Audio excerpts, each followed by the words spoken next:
memang saya kira kalau kita berhadapan dengan pasien dengan prostatitis, kita harus memberikan informasi yang cukup lebih lengkap, jelas sehingga betul. pasien tidak putus asa lah. Iya, betul. Nah ini kalau akut sama kronisnya perbedaannya berapa lama nih Dokter Ferry? Kalau saya kan di kulit biasanya antara 6 minggu sebelum, 6 minggu sesudah. Mungkin ada batasan perbedaan waktu nggak di bagian neurologi? Yang akut berapa lama disebut akut, yang kronik berapa lama? Ya. Nah ini mungkin ada pertanyaan. Untuk pria di atas 50 tahun, itu bagaimana meningkatkan sexual drive? Berarti ini lifestyle ya? Silakan Dokter Ferry mungkin ya lifestyle-nya ya, hormonnya kan itu supaya hormonnya nggak andropos ya gitu ya. Katanya kalau orang mau menahan pipis itu bolehnya berapa lama katanya? Kalau mau menahan pipis baik pria mungkin sama wanita gitu, karena kan sering tahan tuh. Ya silakan. Ya.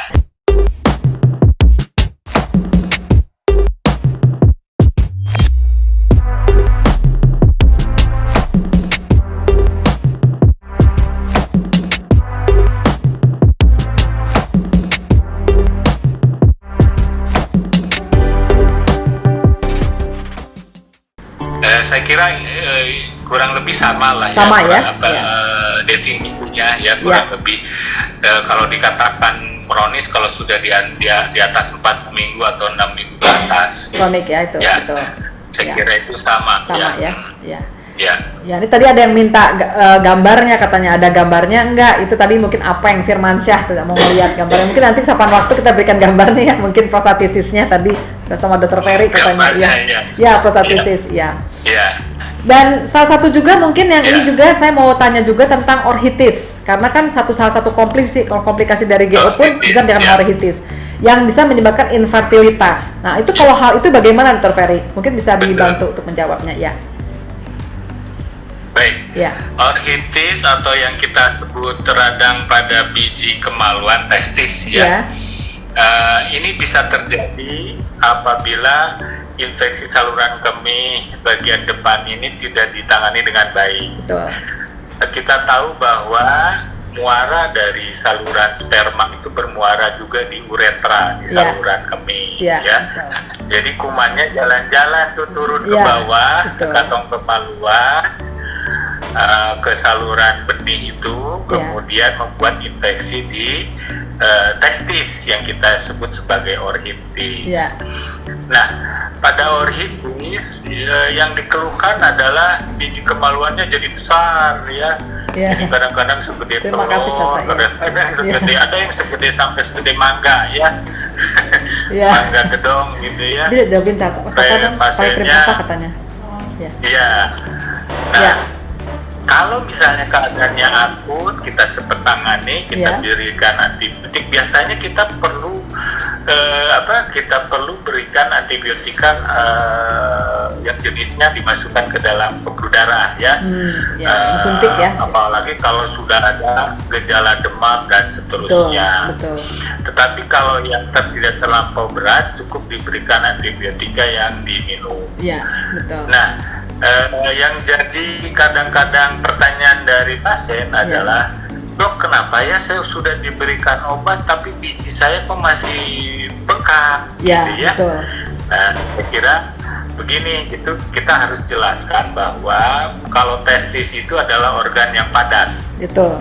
Tidak seperti jaringan lunak pada kulit lah gitu sehingga kalau bengkak langsung kempes. Tetapi kalau pada testis karena organ padat dia butuh waktu resolusi untuk sekian lama. Nah, kita jelaskan saja, yang penting adalah kita buktikan dari secara lab, artinya di dalam urinnya sudah tidak tanda-tanda infeksi akut, secara fisik juga sudah tidak ada demam, tidak ada pembesaran kelenjar getah bening di daerah lipat paha. Nah, itu kita hanya berikan obat-obat simptomatik.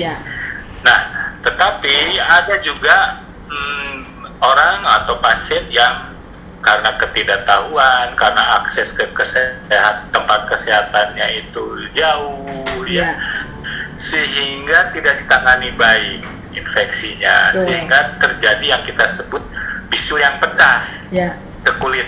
Ke kulit kemaluan, ke kulit kantong kemaluan, jadi bernanah keluar. Itu bisa terjadi hal seperti itu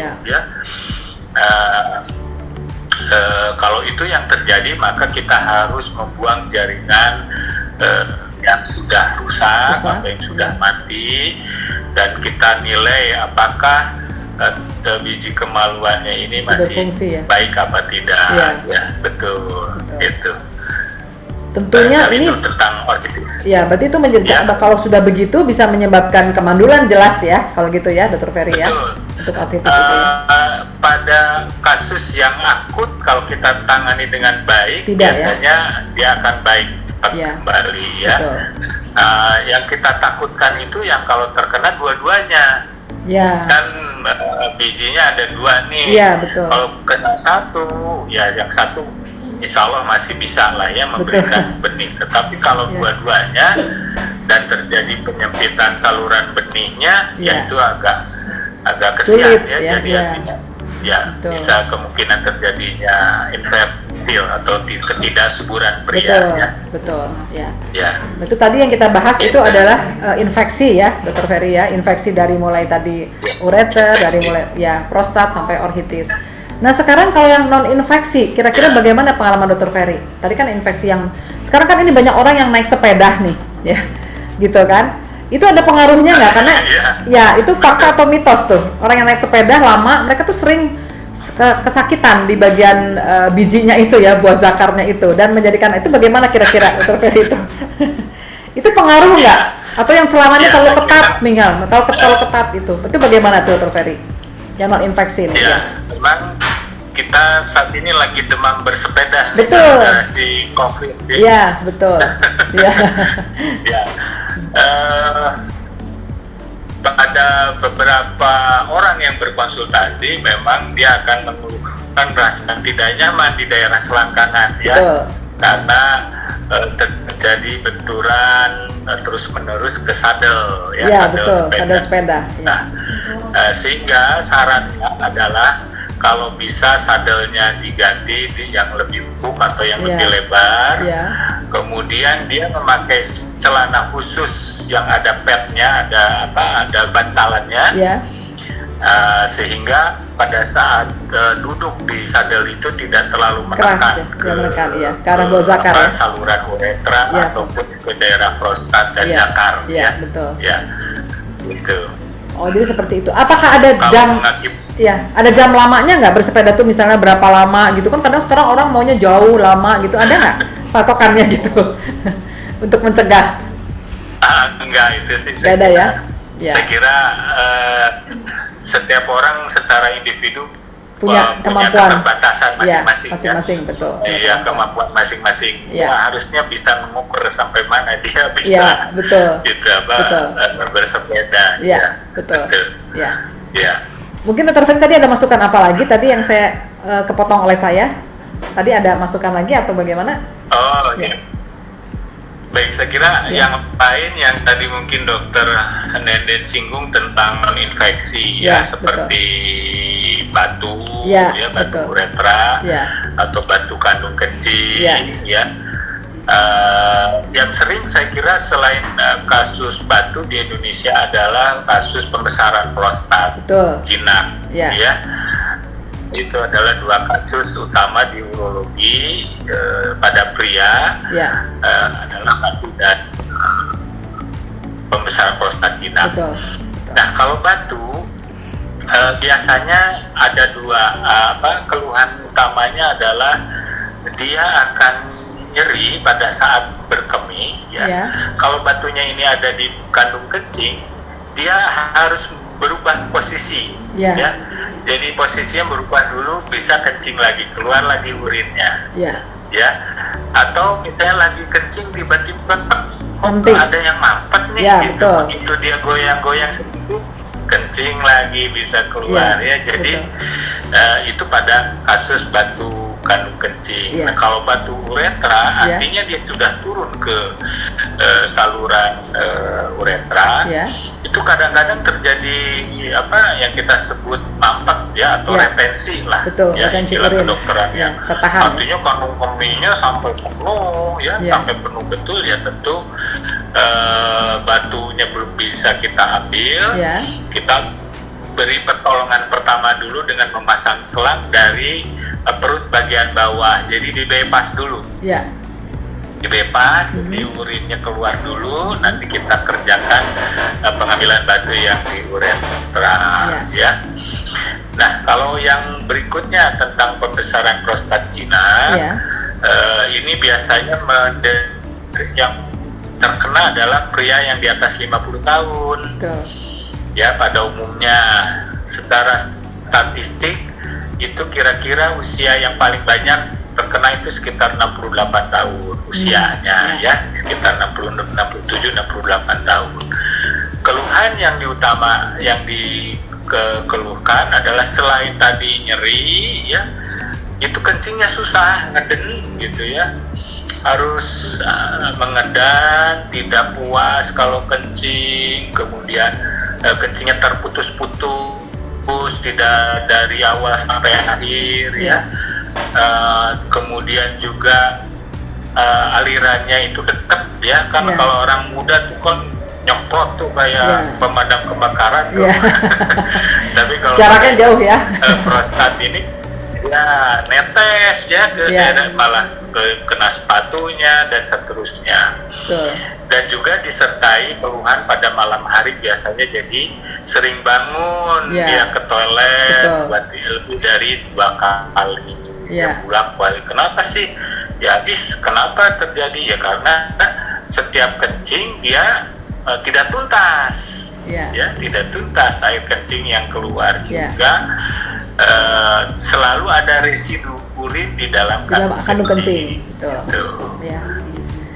Nah, ini ada pertanyaan nih dari beberapa orang. Apakah itu fakta atau mitos? Biasanya prostat itu katanya hubungan dengan melakukan kontak seksual dengan pasangannya itu karena kurang. Apakah ada hubungan seperti itu? Ya, untuk pembesaran prostat.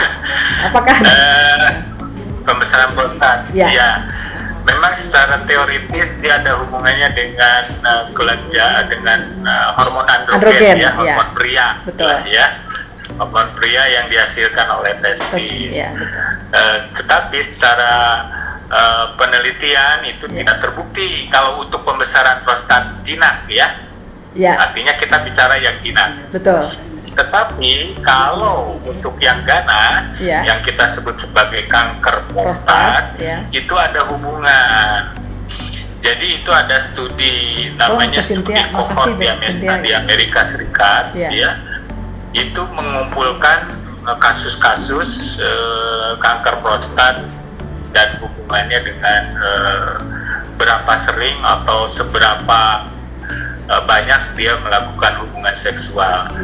Ternyata ditemukan dari penelitian tersebut, orang yang teratur secara siklus lah, ya, mungkin seminggu sekali atau 2 minggu sekali, itu akan lebih terproteksi untuk terjadi kanker prostat dibandingkan yang tidak sama sekali, tidak teratur. Ya, seperti itu. Jadi itu yang ada studi yang membuktikan hal tersebut. Jadi intinya yang mau punya pasangan yang halal sebaiknya memang melakukan hubungan seksual teratur agar tercegah dari pembesaran prostat, ya. Betul. Kanker prostat mungkin terjadi, ya. Terutama kanker prostat. Kanker prostat, betul. Ya, selain tentunya kita harus memperbaiki gaya hidup, mengurangi makan yang berlemak, makan daging merah, olahraga yang teratur, kira itu yang bisa kita mencegah untuk terjadi penyakit degeneratif. Ini ada pertanyaan lagi nih dari Mbak Tati, apakah pembesaran prostat itu bisa sembuh? Mungkin tergantung kasusnya, ya. Menanyakan beliau ini, bagaimanakah, apakah pembesaran prostat itu bisa sembuhkah gitu? Mungkin ada keluhan, memang rata-rata orang yang pembesaran prostat rata-rata merasakan tidak ada kesembuhan gitu. Dia kalau ingin sembuh total maksudnya, kira-kira bagaimana, ya? Jadi sembuh ini ada 2 definisi, ya. Sembuh artinya orang melihat dari ukuran prostat dan dari keluhan.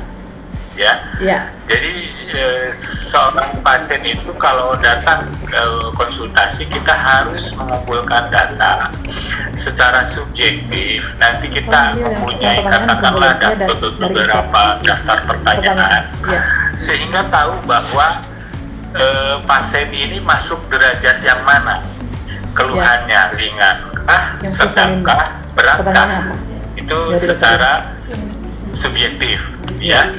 Secara objektif, seorang dokter harus mengumpulkan data berapa besar ukuran prostatnya, berapa besar sisa air kencingnya, atau berapa besar pancaran kencingnya, ya, seperti itu. Nah, dari situ maka nanti dokter akan memberikan obat. Kalau misalnya ukuran prostatnya tidak terlampau besar, tetapi alirannya kurang bagus, itu cukup diberikan obat yang memperlancar saja. Tetapi misalnya prostatnya juga besar, kemudian keluhannya juga berat, maka kita harus memberikan obat yang bekerja kedua-duanya, entah itu alirannya menjadi lebih besar dan memperkecil ukuran prostat, seperti itu. Jadi kalau dikatakan sembuh dalam ukuran, tentu karena semua pria mempunyai kerja prostat, mungkin kita hilangkan, mungkin kita ambil, kecuali pada kasus kanker prostat kita ambil secara total, gitu. Tapi kalau misalnya itu jinak, itu jaringan prostatnya tetap ada, tapi yang penting dia terkendali, tidak mengganggu buang air kecilnya, yang penting gitu, ya. Betul. Ya, kecil dan kualitas hidup yang penting. Betul. Karena pada beberapa kasus yang berat, dia sampai 7 kali malam terbangun untuk kencing, mengganggu sekali. Ya, kapan dia tidur? Betul. Sehingga dia tensinya naik karena kurang istirahat. Keluarganya kena semprot, marah-marah. Seperti itu. Karena dia tidak istirahat cukup, tidak nyaman. Nah, itu mengganggu kualitas hidup, Pak. Jadi di situ tepatnya kita memberikan obat-obat yang membantu kita supaya bisa tidur nyenyak dengan cara kencingnya lancar, sisa urinnya minim, gitu, seperti itu. Nah, ini ada pertanyaan lagi nih dari Frisalinda atau Ica namanya. Kalau saya manggilnya Ica nih, Mbak Ica, saya akan tanyakan nih. Beliau bertanya, katanya kalau kanker kan hubungannya nanti dengan pemeriksaan PSA. Nah, untuk tahu skor berapa terindikasinya tuh, mungkin ada level di berapa PSA-nya bahwa itu dengan itu terjadi suatu, apakah itu kanker ataukah yang lainnya gitu dengan PSA itu, pemeriksaan PSA. Baik, PSA itu adalah singkatan dari prostat spesifik antigen, jadi pemeriksaan antigen yang khusus diambil dari dalam darah dan hanya spesifik dihasilkan dari prostat, kita anggap sekarang ini angka yang dianggap normal adalah 4, 4 nanogram per desiliter. Tapi tentu ada sedikit variasi tergantung dari regen yang dipakai. Ada beberapa jenis regen yang lain mereka memakai angka 6 misalnya. Tetapi itu tidak masalah. Nah, prinsipnya adalah makin besar angka PSA, itu artinya makin besar juga kemungkinan seseorang kena kanker prostat. Tetapi pada beberapa kasus tidak semua peninggian PSA itu karena kanker prostat. Ada beberapa hal, tapi yang menyebabkan PSA tinggi itu adalah peradangan. Prostatitis. Pada pasien prostatitis pasti PSA-nya naik. Dua, juga pada kasus ukuran prostat yang sangat besar. Karena si PSA itu dihasilkan dari sel-sel dalam prostat. Makin besar prostat, maka PSA-nya akan meningkat. Nah, kalau misalnya PSA-nya tinggi, tentu Ya. kita harus melakukan tindakan yang kita sebut biopsi. Ya.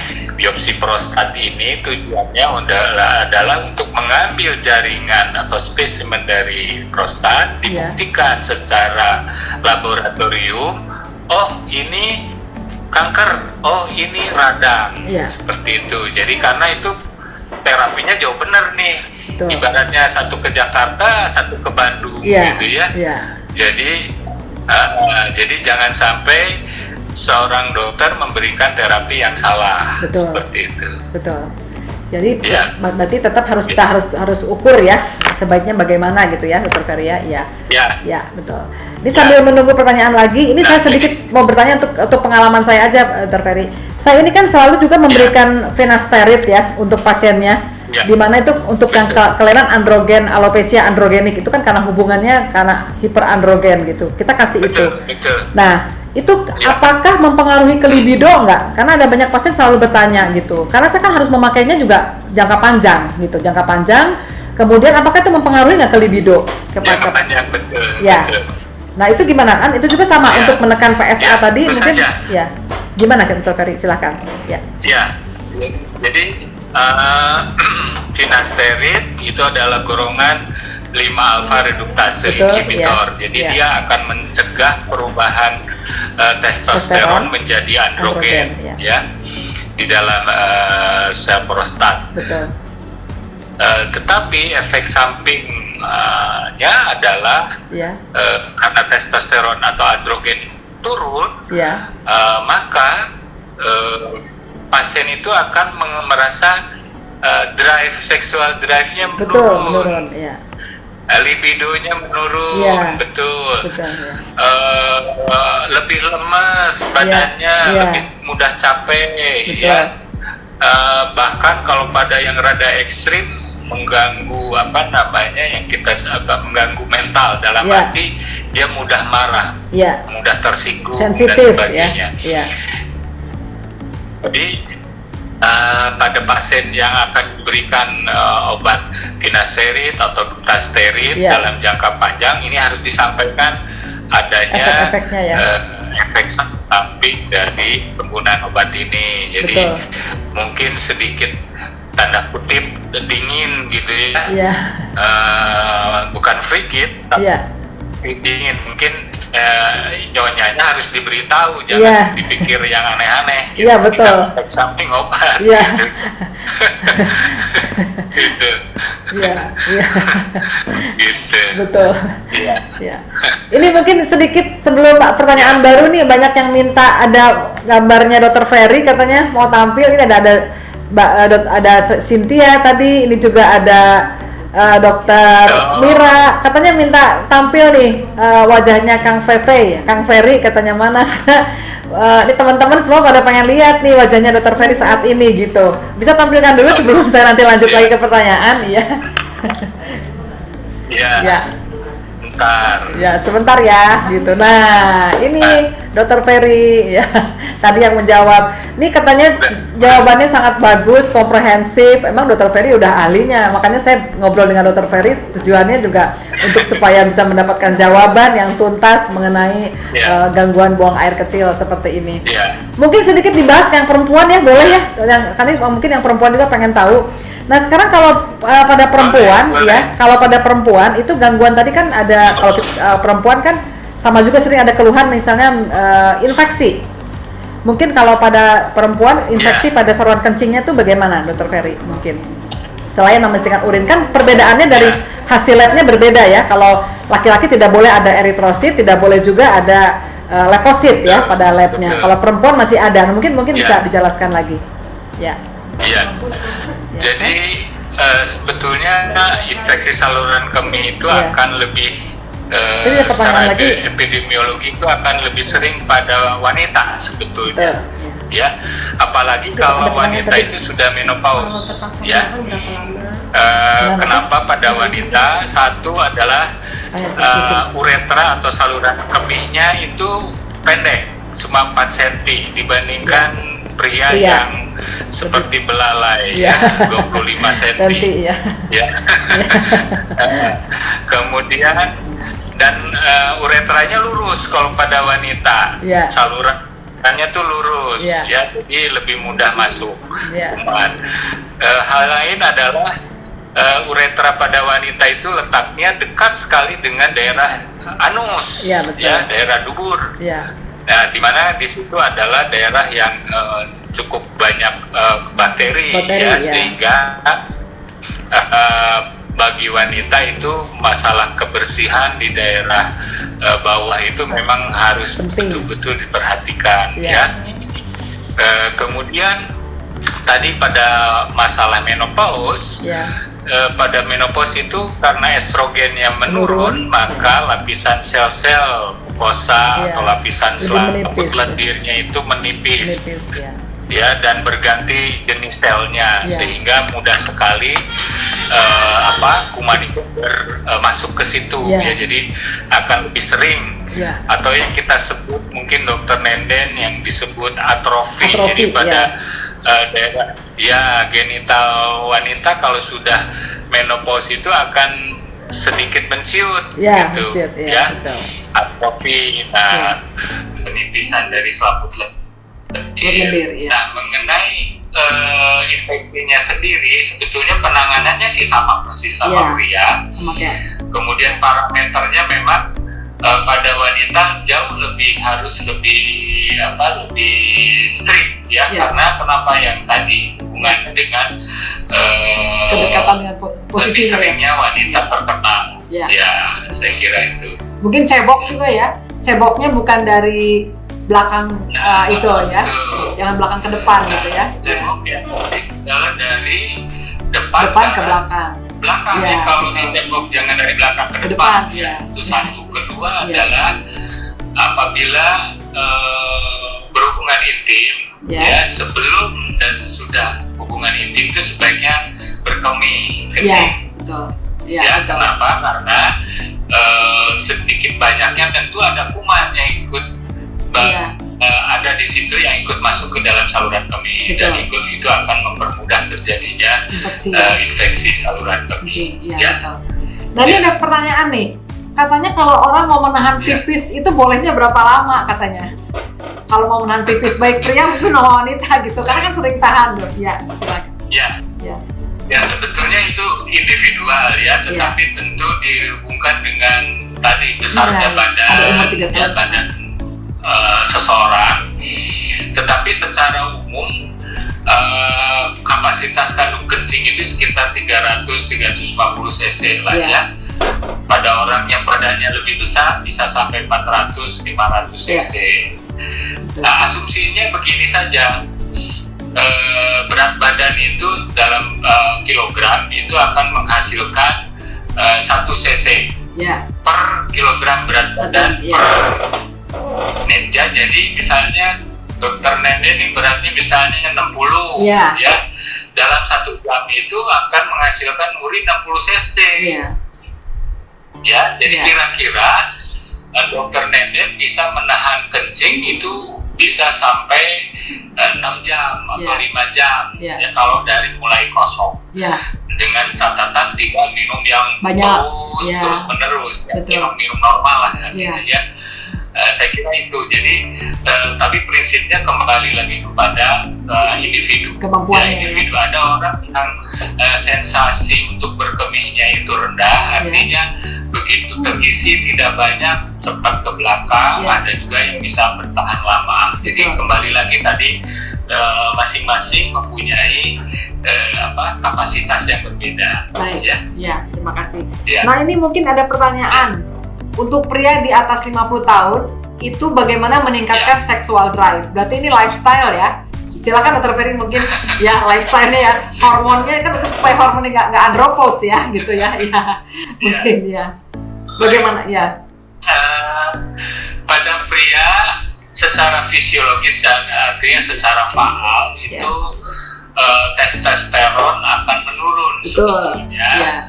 Ya, pada usia di atas 50 atau 60 itu akan menurun setengahnya. Ya.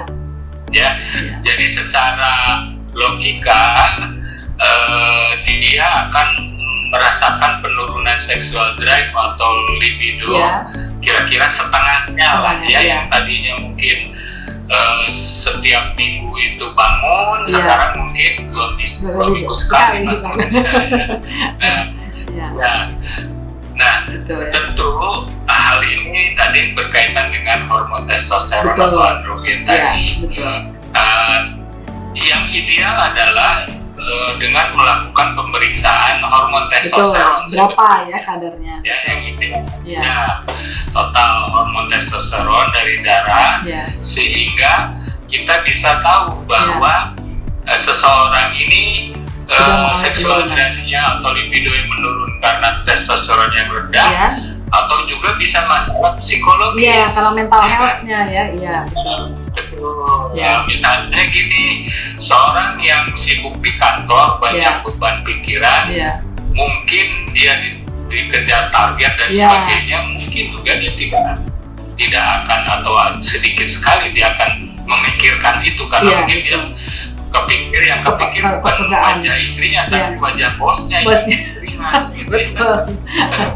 Jadi itu nanti hubungannya di antara pandangan hidup, pegangan hidup sama perjuangan hidup ya. Makanya harus tahu ya. Iya, gitu. Jadi memang ada 2 faktor ya, apakah memang hormonal atau memang tadi mental health, atau juga mungkin bagaimana kesehatan tubuhnya ya, mungkin ada obesitas ataupun kena diabetes dan sebagainya Ya, kali ya, betul, Dr. Ferry ya. betul. Ya, betul. Jadi secara umum Ya. kondisi umum dari seseorang itu mempengaruhi. Ya, Yang satu betul. tadi Ya. Dr. Nenen sudah bilang, Ya. obes, orang yang obes Ya. itu hormon estrogennya lebih dominan. Ya, betul. Kontra dari testosteronnya Testosteron, lebih iya, dominan. testosteron, betul. Tentu Ya. libidonya dia akan Menurun, tertekan. iya, Ya. betul. Kemudian orang yang ada gangguan hipertensi, Iya. gula, Iya. kolesterol, Iya, ya, betul. trigliserid, Iya, ini akan berpengaruh ke organ genital, betul. ya. Vaskulernya itu ya. Sexual drive-nya, Iya. ya, Beneran. sexual drive-nya masih Bagus. ABG gitu Iya. ya. Tapi kok setrumnya kecil. Iya. Iya. Jadi fungsi itunya terganggu ya. Betul. Iya, Ya. setrumnya kecil ya, karena memang tadi ada pengaruh obat-obatan, Iya. hipertensi, Betul. obat-obatan untuk kolesterol itu Iya. akan berpengaruh terhadap kemampuan untuk ereksi. Betul. Ya. Betul. Jadi saya kira kalau seseorang yang sudah di atas 50 kemudian ingin mempertahankan masalah tadi kesehatan seksualnya, satu adalah menjaga kesehatan secara keseluruhan. Artinya memang dia harus rajin olahraga, kalau Ya. dia ada hipertensi harus dikendalikan, Ya. gula juga harus dikendalikan, Ya, pola makan kolesterol, diatur ya. ya, Betul. olahraga yang teratur, Ya. kemudian tidur yang cukup, Betul. Betul. berhenti merokok Ya. dan alkohol. Alkohol ya. Lifestyle diperbaiki ya. Ya. Ya. Ini sebetulnya pertanyaannya masih banyak, Dr. Ferry, tapi kita nih cuma ada waktu tinggal sedikit gitu ya. Hanya 3 menit nih, karena dia akan habis. Mungkin sedikit aja. Ini ada pertanyaan, ada umur anak 3 tahun, skrotumnya membesar kalau nangis. Apakah itu ada hubungannya sama hernia atau apa ya? Misalnya 3 tahun dia skrotumnya tuh membengkak ya, membesar kalau dia menangis atau marah katanya ya. Ya, itu kemungkinan ada yang disebut hernia Ya. komunikans. Ya. Jadi ada hubungan antara kantong dari testis ke Ya. dalam rongga Ya. perut. Ya, betul. Ya, ke dalam rongga perut. Jadi harusnya dia nutup Ya. antara rongga di dalam testis dengan di rongga perut itu pada saat turun kemudian terjadi penutupan. Nah, ini mungkin ada celah di situ. Iya, betul. Ya, ada celah di Ya. situ sehingga pada saat dia nangis kan nangis mengendap. Turun ya, ya. Ya, mengendap sehingga tekanan di dalam perut meningkat, Ya. maka cairan atau itu akan mendorong Dorong ke bawah sehingga benjol, Ya. gitu ya, benjol Ya. akan lebih tampak. Betul. gitu. Berarti ini harus sedini mungkin diperiksakan ya. Nanti akan tindakannya apa yang akan disikapi oleh dokternya ya, Dr. Ferry ya. Ya, saya betul. kira Ya. demikian. Betul, Dr. Ferry terima kasih sekali nih. Acaranya kita masih menarik sekali dan juga masih banyak pertanyaan, tetapi waktu masalahnya sudah jam 12. Mungkin kesimpulan sedikit aja dari Dr. Ferry, kesimpulannya apa yang akan disampaikan sebelum mengakhiri acara. Nanti mungkin udah kabur habis, sudah ada aja ya. Ya, saya kira kesimpulan utamanya tentang infeksi saluran kemih ini, prinsipnya adalah kita bisa mencegah dengan cara menjaga kesehatan, menjaga kebersihan, kebersihan diri dan kebersihan lingkungan, dan juga tentunya pada diri pribadi harus selalu ditanamkan bagaimana caranya menjaga kebersihan, terutama di daerah intim. Seperti itu saya kira. Dan kalau ada keluhan, jangan kalau sudah cukup lama, jangan ditunggu sampai terlampau berlarut-larut. Takutnya mempunyai komplikasi yang lebih berat lagi di kemudian hari. Jadi saya kira itu yang harus kita sampaikan kepada orang-orang yang perlu berkonsultasi. Dan mungkin sedikit kali ya, kalau sedang mengalami infeksi, khususnya untuk laki-laki, infeksi pada saluran kencingnya, mungkin hubungan kelaminnya juga kalau karena penyakit kelamin tuh harus stop dulu ya, gitu ya, jangan betul. Kalau lagi ada infeksi aktif sebaiknya di stop. Kenapa? Karena terjadi nanti yang kita sebut pingpong infection, fenomen, betul. Jadi bapaknya kena, hubungan kena istrinya, bapaknya diobat, istrinya nggak diobatin, kena juga, bolak-balik. Betul. Jadi sebaiknya dituntaskan. Kalau itu yang terjadi, dua-duanya diobati dengan sempurna, maka selesai saya kira. Dr. Ferry, terima kasih banget nih. Pertanyaan sebetulnya masih banyak dan sangat menarik kita untuk ngobrol. Mungkin kapan waktu kita akan atur lagi karena ini sudah tersisa waktu hanya 17 detik ya. Baik, cukup, terima kasih. Jadi kalau ada yang mau bertanya silahkan langsung DM aja ya ke Japri, ke tempat ke IG-nya Dr. Ferry ya, gitu ya. Baik, terima kasih Dr. Ferry. Makasih sekali waktunya. Baik. Ya pemirsa, tadi sudah disampaikan oleh Dr. Ferry tentang bagaimana gangguan buang air kecil atau nyeri saat berkemih pada pria. Dan memang dibedakan secara umur, yang umur lebih muda tentunya kebanyakan adalah infeksi atau trauma. Sedangkan pada usia yang lebih tua tentunya itu berhubungan dengan kanker pada prostat.